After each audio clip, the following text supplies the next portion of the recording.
તો ચાલો, જય માતાજી, જય સાળંગપુર દાદા અને જય શ્રી કૃષ્ણ. કેમ છો બધા? તમને મારી યુટ્યુબ ચેનલમાં સ્વાગત છે. તો આજે અમે કઈ બાજુ જઈ રહ્યા છીએ તો તમે ગેસ કરજો અને તમે પણ અમારી સાથે બન્યા રહેજો. જો એકદમ આ રસ્તો કેવો સરસ, બે બાજુ લીલાછમ ઝાડવાઓ છે અને ઝાડવાઓ બંને એક સાથે ભેગા થઈ જાય છે તો કેવો સરસ મજાનો દરવાજો પણ લાગે છે. તો તમે આ રસ્તો જોયા રાખજો. વિડીયો થોડો લાંબો થઈ ગયો છે પણ અંતે તમે જોશો તો તમને વચ્ચે વચ્ચે ખૂબ જ મજા આવશે. તો અમે ક્યાં ક્યાં ગયા હતા એ પણ તમને હું જણાવી જ દઉં કે અમે માધુપુરના દરિયાકાંઠે અને એક હનુમાનજીનું મંદિર છે કે જ્યાં ખૂબ જ સરસ જગ્યા છે, ત્યાં પણ દર્શન કરવા ગયેલા. તો તમે એ જરૂરથી જોજો અને અંત સુધી મારા વિડીયોમાં બન્યા રહેજો.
ગાડી હકાવતા હતા, હવે થાકી ગયા તો આરામ કરે છે. લાલુ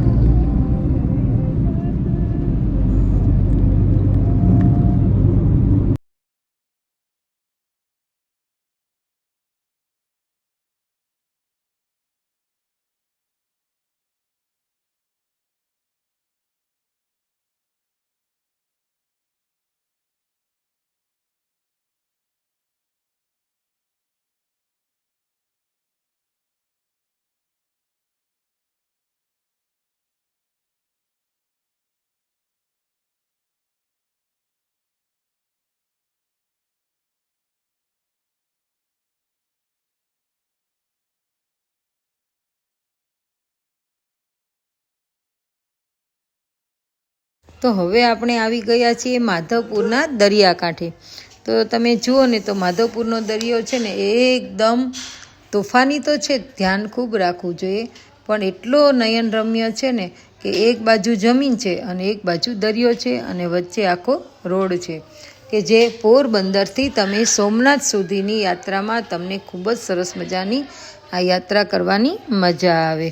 તો અમે સાતમ આઠમ ઉપર ત્યાં આવ્યા હતા. પૌરાણિક આસ્થા અને પ્રકૃતિ અને શાંત જગ્યાનું સરનામું એટલે કે આપણો માધવપુરનો દરિયા કિનારો. અને આ દરિયા કિનારો તમે જુઓ છો ને એ જ્યાં પુરાણ અને પ્રકૃતિનું મિલન સ્થળ છે. અને આ ઘૂઘવતો સાગર પોતે માધવરાયના પગ પખાડે છે. અને કાચ જેવું તો એકદમ તમે જોઈ શકો છો કે એનું પાણી છે. અને આ કાચ જેવું પાણી ધરાવતો આ દરિયો તેમજ નિર્મળ અને એકદમ લીસી એની રેતીની મોજ માણવાનો તો એક અનેરો જ આનંદ છે.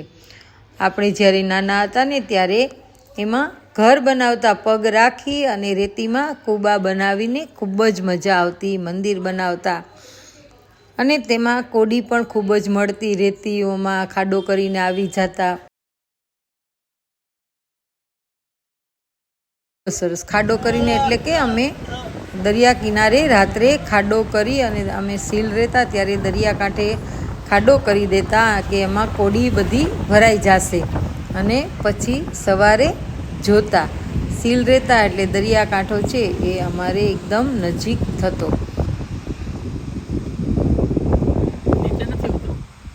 આ ગરમી ગરમી ફોટો પાડો. ઠંડો પવન છે એમ તો. અને બોલું લાલ એમ તો બોલું ઠંડો પવન છે. બોલો હાલો ઉતરી હાલ.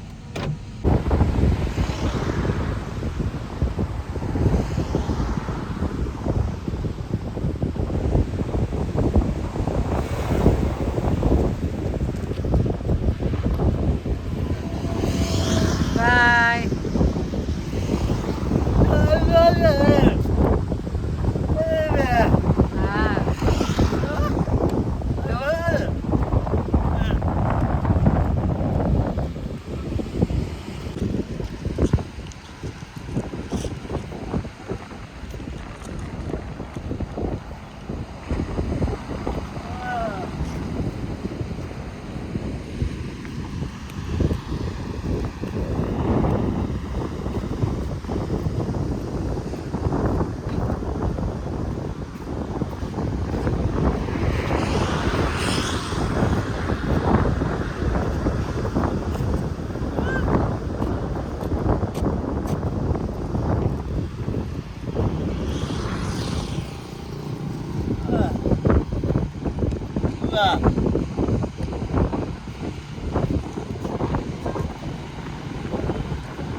આ માધવપુરનો દરિયા કિનારો છે ને એ તો એકદમ અનોખો જ આનંદ આપે છે. તમે માલદીવ્સ જાઓ કે મોરેશિયસ જાઓ, આવા જેવા દેશોમાં દરિયાકાંઠાની મોજ માણવા તમે જાઓ છો ને, એ મોજ તો ગુજરાતીઓને આપણે અહીંયા ઘર આંગણે જ મોજ છે.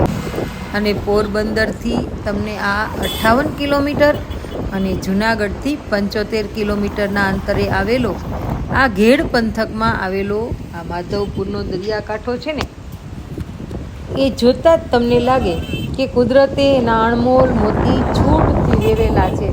કે જાણે આમ આપણે કહીએ ને કે દરિયામાં તો કેટલા રત્નો ભંડારેલા છે, એ ભંડાર ભરેલા રત્નો એણે છૂટથી વેર્યા હોય તેવું આ દરિયાકાંઠે લાગે છે. અને એકદમ નિર્મળ કાચ જેવું પાણી ધરાવતો આ અફાટ દરિયો નિર્મળ અને લીસી રેતીની સાથે સાથે એના કિનારે નાળિયેરીના ઊંચા ઊંચા ઝાડ પણ પેલા રસ્તામાં આપણને માંગરોળ સીલ પાસે જોવા મળે છે. અને તમે રોડ ઉપર પણ જોયું હશે કે આખું લીલી નાગેરની જેમ હોય છે. જો તમે કાર લઈને આવતા હોય ને તો પોરબંદરથી સોમનાથ સુધી અથવા તો સોમનાથથી પોરબંદર સુધીના રૂટ એટલો સરસ છે ને કે તમારે જો સોમનાથ જવું હોય અથવા તો પોરબંદર જવું હોય તો આ દરિયા કિનારાનો જ રૂટ પસંદ કરવો. જો એ પસંદ કરશો તો તમને એમ થશે કે હોલિવૂડ ફિલ્મના લોકેશનની જ તમને યાદ અપાવી દે. ચોક્કસ તેની તમે મજા લઈ શકશો. અને તેના ભૂગવતા અને હિલોળા લેતા મોજામાં નાહવાનો પણ કંઈક અલગ જ આનંદ હોય છે. તેમની કોઈ પણ પ્રકારની એન્ટ્રી ફી નથી. ત્યાં તમને ઊંટ સવારી, ઘોડે સવારી, બાઇક એટલે કે ઊંટ સવારીના પૈસા તો દેવા જ પડે હો, પણ જે આપણે બીચ ઉપર જઈએ અને એન્ટ્રી ફી હોય એવી રીતે અહીંયા એન્ટ્રી ફી નથી. અને ખાણીપીણી અને નાળિયેર પીવાની તો ખૂબ જ મજા આવે છે. અને અહીંયા તો માધવરાય છે અને વડોવનમાં માતાજી પણ છે, રૂક્ષ્મણી દેવી, એટલે તેના પણ ચૈત્ર મહિનામાં લગ્ન કરવામાં આવે છે. અને ખૂબ જ ધામધૂમથી હવે તો મેળો ભરાય છે અને સરકારે તેમાં ખૂબ જ યોગદાન આપેલું છે. તો જરૂરથી તમે એકવાર આ માધવપુરના દરિયાની મોજ લેજો અને મુલાકાત લેજો.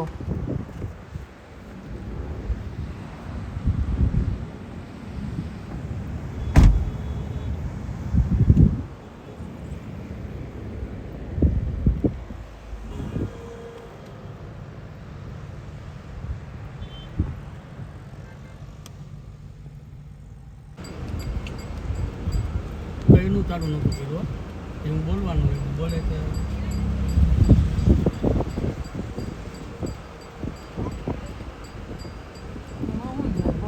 દેખાય તો બોલી દેવાનું.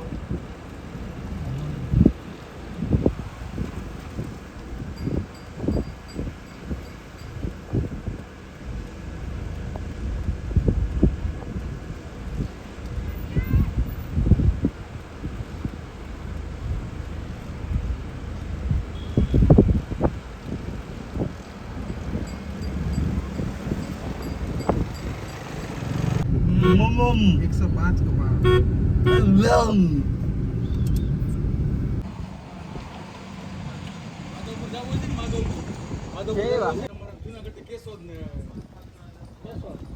ફાઇનલી અમે પહોંચી ગયા છીએ અમારી જગ્યાએ જ્યાં અમે દર્શન કરવા. અને હવે આપણે જઈ રહ્યા છીએ ને એ મોચા હનુમાનનું મંદિર છે. અને આ મંદિરે ફ્રાન્સથી ફરવા આવેલા એક મહિલા આ મંદિરના પૂજારી બની ગયા. કેમ કે તેમનું અને અત્યારે તેમનું નામ છે સંતોષગીરી માતાજી. આ માતાજી જ્યારે નાની ઉંમરમાં 22 વર્ષની ઉંમર હતી ત્યારે ઇન્ડિયામાં ફરવા આવેલા અને ત્યારે આ હનુમાનજીના મંદિરે મોચા આવેલા, તો તેમને હનુમાનજીની સેવા કરવા માટે થઈ અને બધું ત્યજી દીધું અને પોતે ફ્રાન્સ જવાનું ટાળી અને અહીં જ રોકાઈ ગયેલા. આપણે સોમનાથથી દ્વારકા સુધીની જે ભૂમિ છે ને એને તપોભૂમિ કહેવું કંઈ ખોટું નથી, કેમ કે અહીં જે ચમત્કારી અને પવિત્ર અનેક સ્થળો આવેલા છે. અને આવી જ એક ચમત્કારી જગ્યા મોચા ગામમાં આવેલી છે. મોચા ગામ પાસે આ મંદિર હનુમાનજીનું પ્રસિદ્ધ મંદિર છે.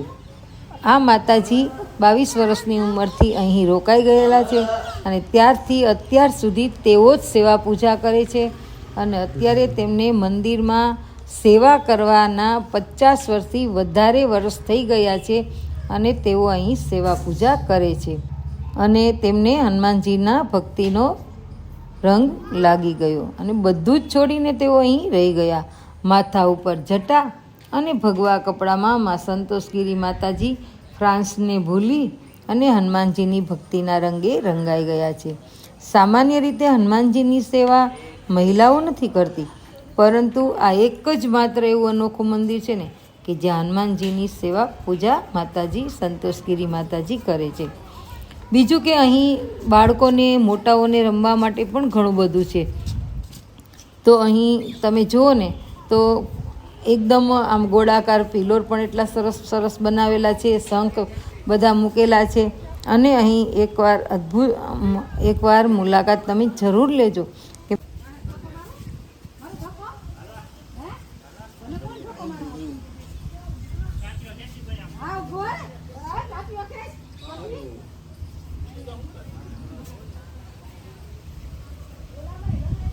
ચાલો પછી આરતીનો ટાઈમ થાય ને તો ઓલા ભૂલભુલામણીમાં જવું હોય તો નહીં જવું.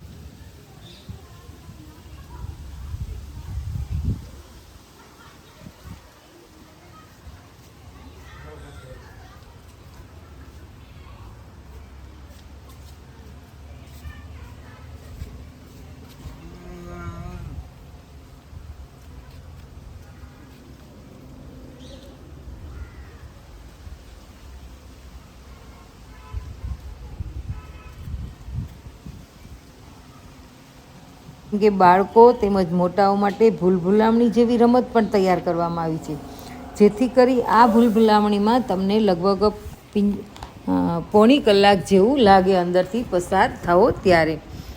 અને લાગે જેથી કરીને આ મંદિરે પરિવાર સહિત તમે બધા આવી શકો છો.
માળો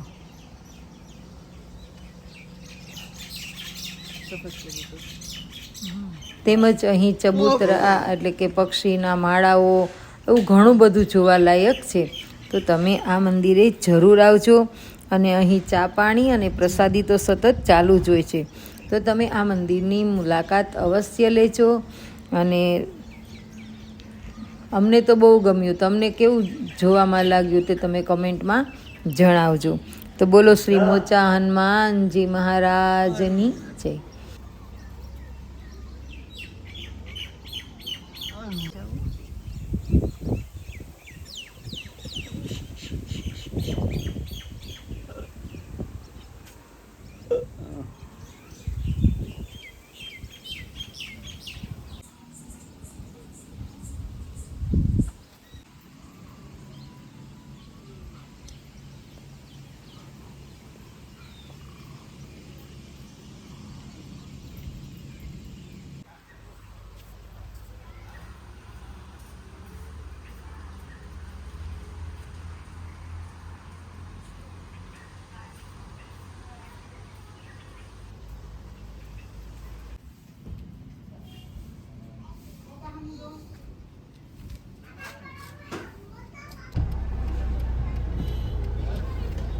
જય હનુમાન દાદા. બોલો શ્રી મોચા હનુમાન દાદાની જય.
હાલો નીકળી ગયા. કોઈ 3 જણા. હાલો નીકળી ગયા. કોઈ 2 જણા. ગ્રુપમાં નીકળે